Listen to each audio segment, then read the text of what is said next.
Good morning. In today's headlines, an update on the situation at the U.S.-Mexico border. Homeland Security Secretary Alejandro Mayorkas says illegal crossings are down 50% since the lifting of Title 42.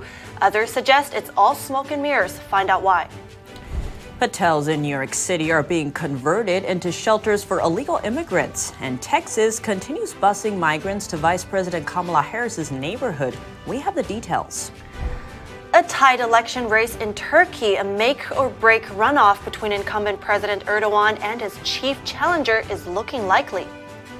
Vice Media files for Chapter 11 bankruptcy. Find out what's next for the media company that runs popular websites like Vice and Motherboard. And hear one woman's story from politics to running a beauty business and how her faith played a role in both.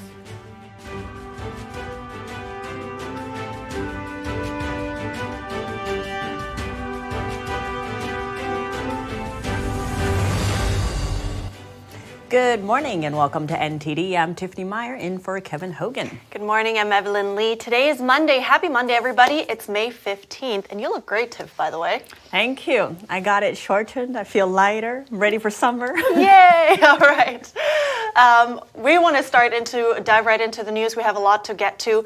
Police in the border city of Yuma, Arizona, are searching for a suspect in a shooting over the weekend. 2 people were killed and 5 others injured. It happened Saturday night at a gathering at a residential area. Police say the ages of those shot range from 15 to 20 years old. All were male. A 16-year-old among the survivors was flown to Phoenix with life-threatening injuries. The Yuma Police Department is asking anyone with information to call its anonymous tip line. They're offering a $1,000 cash reward if it leads to an arrest. Homeland Security Secretary Alejandro Mayorkas says U.S. Border Patrol agents have seen a 50% drop in illegal crossings since the end of Title 42. But he says a surge at the border is still possible and that it is still too early to tell. Others suggest it's all just smoke and mirrors. NTD's Jeremy Sandberg tells us more. A 50% drop in the number of encounters. Mayorkas says U.S. Border Patrol agents had around 6,000 encounters with border crossers last Friday and around 4,000 on Saturday, down from the roughly 10,000 per day earlier last week before Title 42 ended. The Department of Homeland Security Secretary says that's because a vitally important message was communicated to migrants that there's a safe, lawful, and orderly way to arrive in the U.S. through legal pathways expanded by President Biden, and consequences of deportation, a 5-year ban on reentry, and possible criminal prosecution if those pathways are ignored. We've been planning for this transition for months and months, and we've been executing on our plan, and we will continue to do so. Todd Bensman of the Center for Immigration Studies says the lower numbers are a result of the CBP One cell phone app, and that the stats are being shifted to ports like this one at Matamoros, Brownsville, where hundreds are entering on unvetted humanitarian permits every hour. There's a whole bunch more coming. President Biden on Sunday acknowledged the drop in illegal border crossers and said he hopes the number continues to go down. We have a lot more work to do, and we need some more help from the Congress as well, in terms of funding and legislative changes. House Republicans recently approved a sweeping border security bill that House Speaker Kevin McCarthy says is the strongest the country has ever seen. President Biden has warned he'll veto the bill if it makes it to his desk, in the unlikely case that it passes the Democrat-controlled Senate. Jeremy Sandberg, NTD News. Hotels in New York City are being converted into emergency shelters to accommodate illegal immigrants. That's because the city is experiencing an influx of people now that Title 42 is gone. The historic Roosevelt Hotel in Manhattan is being reopened after being closed for 3 years. Mayor Eric Adams said Saturday it will provide up to 1,000 rooms for those arriving in the coming weeks. Adams says New York has been seeing 500 illegal immigrant arrivals per day in recent weeks. Over 61,000 have asked for city services in the past year. Close to 24 homeless veterans reported getting kicked out of hotels in upstate New York last week for what they think was to make room for illegal immigrants. An advocacy group arranges their stay at hotels until permanent housing for them can be found. And the founder of the nonprofit helping the veterans says while the hotels didn't state the reason for the dismissal, it was clear because of the timing. They think it's because the city is willing to pay more, up to $190 per night. The veterans have been relocated to other hotels. And Texas bused more migrants to an area near Vice President Kamala Harris's home that was at the Naval Observatory in Washington, D.C. yesterday. A busload also arrived on Thursday, a few hours before Title 42 ended. Texas Governor Greg Abbott has vowed to continue busing illegal immigrants to sanctuary cities like Philadelphia, New York, and Chicago. He says he wants the Biden administration to take more action on border security. Vice Media filed for Chapter 11 bankruptcy protection today. The company has reached a deal to be bought by lenders, The media group runs popular websites such as Vice and Motherboard. The move follows years of financial stress and top executive departures. Vice says it will be bought by a group of lenders that includes Soros Fund Management for $225 million.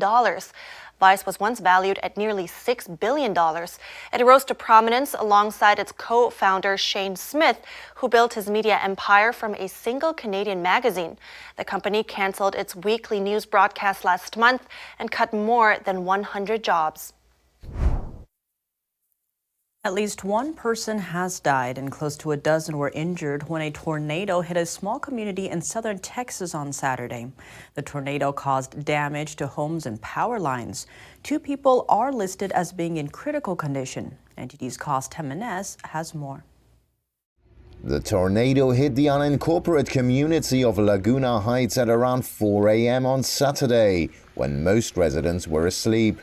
The community is located on the mainland across from South Padre Island, off the Gulf of Mexico. According to the National Weather Service, the tornado hit suddenly, without any prior warning, and lasted for 2 to 4 minutes. It reached wind speeds of up to 110 miles per hour and was categorized as an EF1 tornado. Several dozen homes were damaged. Drone footage shows the extent of the damage. One man was crushed under a collapsing mobile home. Many residents suffered cuts and bruises. The Cameron County judge signed a disaster declaration. A temporary shelter in the nearby city of Port Isabel was providing help to dozens of people. A nighttime curfew for those 17 and under was issued by the judge and is expected to end May 16th. The order also forbids non-residents of Laguna Heights from entering its residential areas. The local sheriff's department said it was providing security for the area to deter looters. The county has among the highest poverty rates in Texas and is dotted with substandard housing. The Texas tornado follows an outbreak of dozens of twisters in neighboring Oklahoma, as well as in Kansas, Nebraska, and Colorado. Cost Jimenez, NTD News. Florida Governor Ron DeSantis campaigned in Iowa over the weekend. He made a surprise stop in Des Moines after speaking in Sioux Center and Cedar Rapids on Saturday. This after former President Trump canceled his outdoor rally in Des Moines because of severe weather and tornado warnings. DeSantis did not make any direct statement about a 2024 presidential run, but seemed to allude to it several times during his speech. Watch. I don't look at polls to tell me what to do. My view is that a leader doesn't put their finger in the wind and try to see which way the wind's blowing. The leader should have the fortitude to chart a vision, to execute the vision and deliver results. And guess what happens when you do that? The polls will change in your direction anyways. The stakes are very high, and I can tell you this, we're proud of what we've done in Florida. We're proud of what you have done in Iowa. But I have only begun to fight. So thank you all. And a Trump campaign spokesman said the sold-out Iowa event will be rescheduled at the first available date. And before we go into break, NTD will premiere an investigative report on the indictment of former President Donald Trump tonight at 9 p.m. Eastern. NTD's Steve Lance talks to Washington insiders about the case and how it could affect the course of America's politics in the future. A former president of the United States for the first time in history. The public will see here as a former president is now indicted. They indicted a former president who is now running for president as though it's like just another day in the park. Did he do something wrong? What was it? His liberty is at stake. This is going to be the biggest challenge of his life. consistent accountability. Do we have that in our justice system? Officers were injured, but you've heard nothing about that on mainstream media. And I said, are you going to treat these two cases the same? He refused to answer my question. Said he hadn't even heard of or knew that the Department of Interior had been raided. If it could happen to us, it could happen to you. Physical assassinations are much messier these days. So you assassinate by narrative. There was a time in America when both parties were patriotic. Your efforts were to win a general election, not to put the opposition in jail or ruin them financially or destroy them.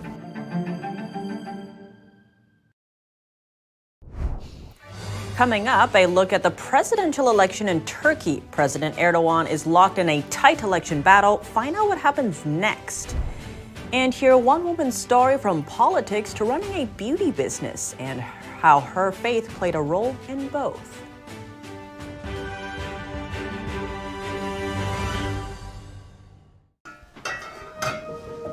Hey, I told you enough of that. But look, this is different. It's Ganjin World.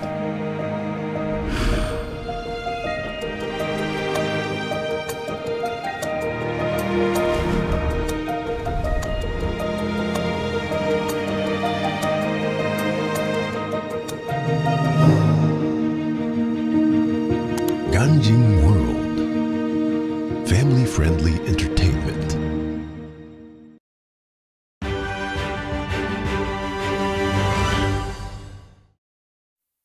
Welcome back. Turkish President Recep Tayyip Erdogan is locked in a tight election race today. A make-or-break runoff against his chief challenger on May 28th looks likely as the final votes are counted.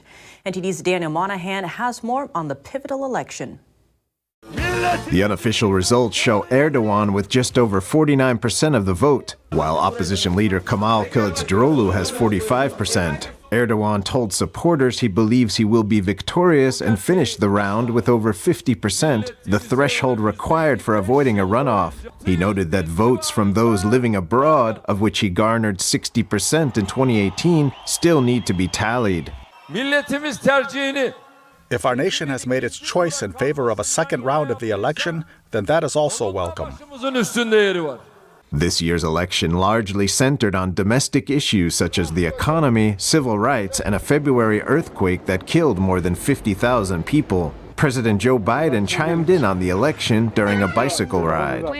Whoever wins, wins. I mean, there's enough problems in that part of the world right now. Erdogan and his Islamist-leaning AKP have been in power since 2003. They enjoy strong support in rural, less developed areas of the country. Tayyip Erdogan until death. Tayyip Erdogan until the end. Erdogan has often clashed with the policies of his country's NATO allies during his tenure. He has also nurtured close relations with Moscow despite Russia's invasion of Ukraine early in 2022. But in recent years, Erdogan and his party have seen their popularity wane, fueled by an ongoing currency crisis. The pro-secular opposition Republican People's Party has promised to repair the high inflation and currency devaluation. It has also campaigned on reversing crackdowns on free speech and other forms of democratic backsliding. Daniel Monahan, NTD News. Staying in Turkey, Twitter was in the hot seat this weekend. Users were blasting the social media platform for censoring content in Turkey just a day before its presidential election. Twitter announced Friday it would limit access in the country, but didn't specify which content or accounts would be restricted. Users called out the company for actively working against free speech. Columnist Matthew Iglesias accused CEO Elon Musk of silencing critics on behalf of President Erdogan. He joked that there would eventually be Twitter files reporting about the incident. Musk defended the move on Saturday in the tweet to the columnist, saying the choice is between having Twitter throttled completely or limiting access to some tweets. He asked Iglesias which he would prefer. The CDC says every second each day, an adult 65 and older suffers a fall in the U.S. A team of engineering students in Houston has designed a possible solution to tackle that risk. Let's take a look. A group of engineering students from Rice University is working on a system to protect older adults from falling. The system includes a wearable device and an in-home monitoring system to map out the room layout, along with an AI-mediated data processing element. We really wanted a system that could track location, activity within the home, and look at the patient's specific environment, see how they interact with all of that, and ultimately our goal is to just prevent those falls from happening and save lives. Doctors can also use this information to know how their patients move around at home and where the riskiest locations are in their space. In case of a fall, the system can trace back what happened surrounding the fall. What they were doing before the fall, where they were in their home when they fell, and we're detecting all this information so that doctors can use it to prevent future falls. To one of the team members, this project is deeply personal. Vanessa Garlip says her grandfather passed away due to a fall, and she doesn't want other families to suffer the same tragedy. There's a lot of existing fall detection methods out there. Life Alert, there's your Apple Watch, which can even alert medical attention when you fall and everything.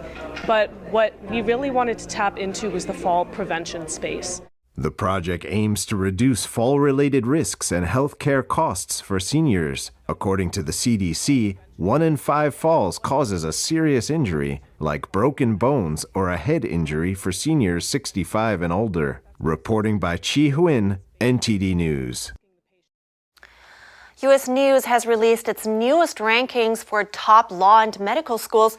U.S. News rankings are very influential. Students and employers all look at the schools that are at the top of the list, but the rankings also face considerable criticism.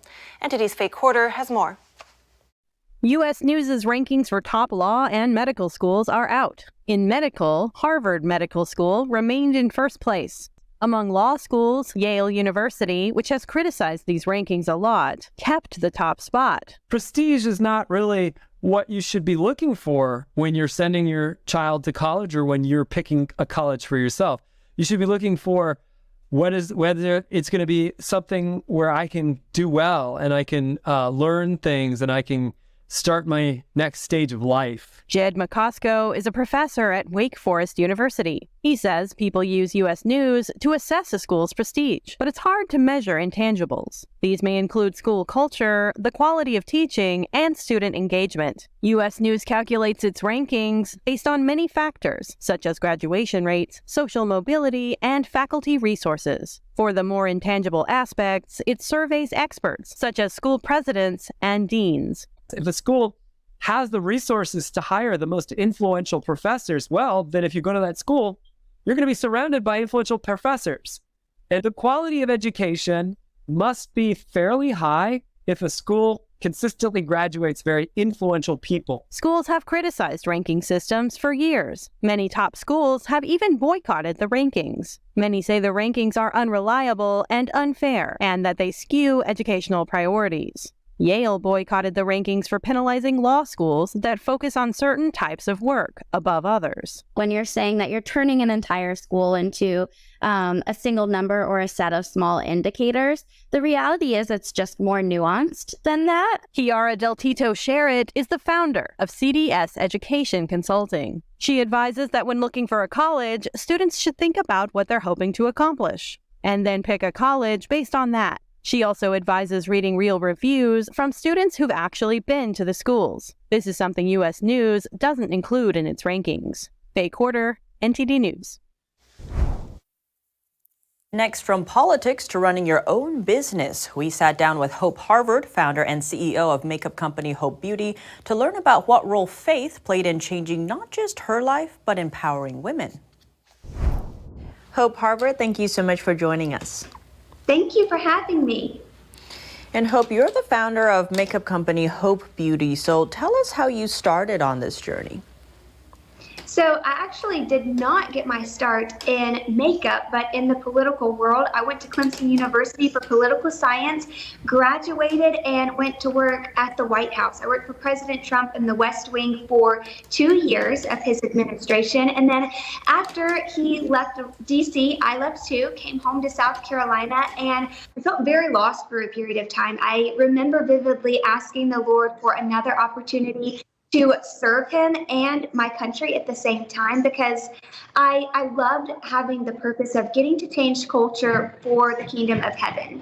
And so I prayed really hard one night. I remember crying, looking at the sky, all the drama. I went to sleep with a wet pillowcase, and the next morning I woke up with this idea in my head to start a makeup line inspired by women of the Bible. It was like a divine download happened overnight.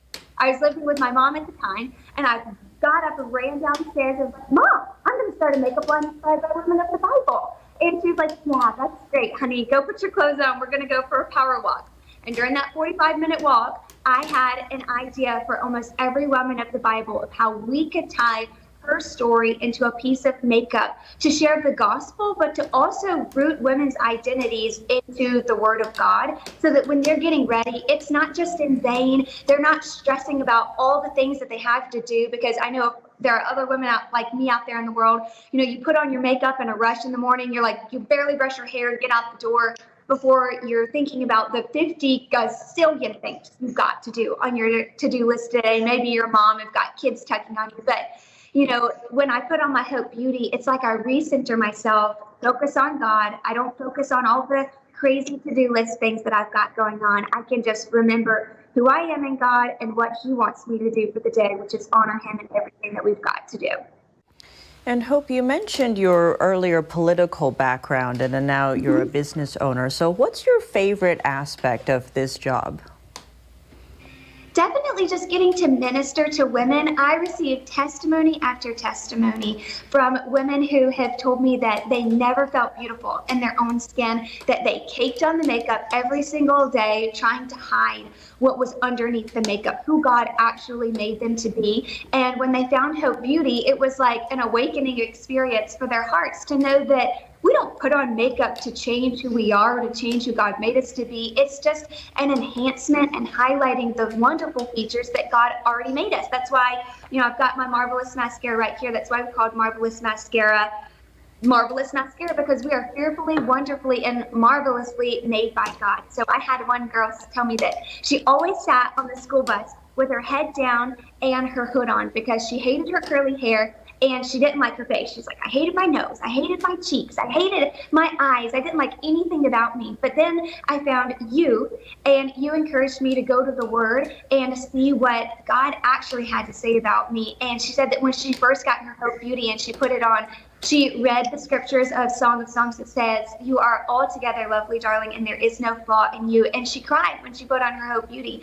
And that has to be one of the most powerful testimonies I've got, because when a woman knows who she is in Christ and lives in the power of God Almighty in her, then she is unstoppable because she's got Christ with her and she knows it. Hope Harvard, founder of Hope Beauty, thank you so much for joining us. Thank you. Up next, drums and dragon dances in central London. World Falun Dafa Day was celebrated in the British capital over the weekend. That story after the break.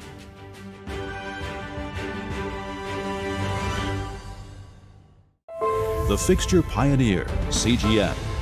Professional AI intelligent fixtures. All-round integration of 4 systems. High precision, high durability, high quality. 2-micrometer repetition accuracy. More than 80 patent certificates. ISO 9001 approved. Precision clamping to meet your every need. CGM has it all. Pride of Taiwan, CGM. Hi, I'm Smokey Bear, and I made an assistant to help you out, because only you can prevent wildfires. Hey, Assistant Smokey Bear, call me Papa Bear, because I'm grilling up dinner. Do you get it? Yes, good job. So, what should I do with all these coals? Don't just toss them out. Put them in a metal container because those embers can start a wildfire. I understand. The stakes are high. Ha ha ha ha. See, Smokey thinks I'm funny.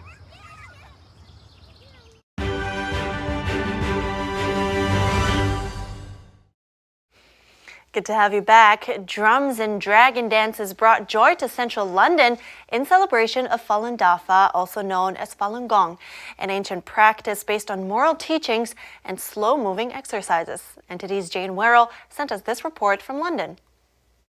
Falun Dafa Day is celebrated across the world, including here in London. It's the 31st anniversary since the ancient practice was introduced to the public, and it's a really important day for believers to celebrate their faith in truthfulness, compassion and tolerance. And despite a brutal persecution in China, practitioners continue to uphold their belief in these values.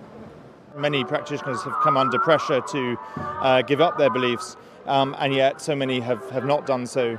And even if they can't publicly express their beliefs, I know that they continue to practice where possible. I want to express my deep admiration for your courage in standing by your important values of truthfulness, compassion, and forbearance. Speaking at the event, Deputy Chair of the Conservative Party Human Rights Commission, Benedict Rogers, said he would continue to stand up for the rights of those persecuted in China. The founder of Hong Kongers in Britain, Simon Cheng, said he stands with the Falun Dafa community and will continue to advocate for their rights. Former surgeon and human rights campaigner Enver Tohti, who's witnessed horrific crimes in China, also expressed his support. I'm coming here to support and to show the support and to show and to spread the value of this Falun practice, so that many people could be saved. For practitioners, it's a day of celebration. I kind of feel like you're part of the dragon, you know, when you're all dancing together, and it's really nice to see like the audience enjoy it, the children really like it, you know, they've got smiles on their face. I'm thankful to Master Lee Hongxi for introducing this wonderful practice to the general public, which helped me a lot. On normal days, I wouldn't think so much about how precious it is that I have it, but today, then it feels more special. Jane Worrell, NTD News, London. You know, they had a big parade in Midtown Manhattan as well. Indeed, we did cover that in a special, and also they had parades in Berlin, all around the world, really. Yeah, that's right. And you know what else happened over the weekend? Tell me. Happy Mother's Day. Oh, yeah. Did you know that Mother's Day became an official U.S. holiday in 1914? I didn't. Traditional gifts like flowers or cards are given, and this year's no exception. What did you do for Mother's Day? I honestly just gave my mom a call, told her I loved her, but I also gave all the gifts I have to give her this year. I gave her when I visited her earlier this month, so yeah. But I'm pretty sure she already opened them way ahead of time. What did you do? So you're ahead of the curve. I also gave my mom a call. Okay. All right. And actually, if you know, there's a survey from the National Retail Federation that predicted consumers would spend nearly $36 billion on this for this year. But of course, besides the gifts, it's also about appreciation and gratefulness. We spoke with some people who shared their appreciation. When I would cut up in school, and you know, she would always be there with a straight face, fully supporting, not too angry. No matter how hard the situation, she can always inspire you. So I think that's my mom's greatest strength. She would. So I know that she likes to get her nails done, her hair done, but when she wouldn't get it done, it was because she would buy us new clothes or new shoes. And then once I reached a certain age, I realized that, and then I stopped asking for certain stuff because I was grateful and I was content with what I had. It's always great hearing from people, especially just random people on the street. Yeah, I agree. I love that part. All right. Happy Mother's Day, belated Mother's Day to all the mothers out there. We're wrapping up today's program. We'd love to hear from you as always. Write us at goodmorning@ntd.com if you have anything to share. That's it for today. Thanks for watching. I'm Evelyn Lee. And I'm Tiffany Meyer.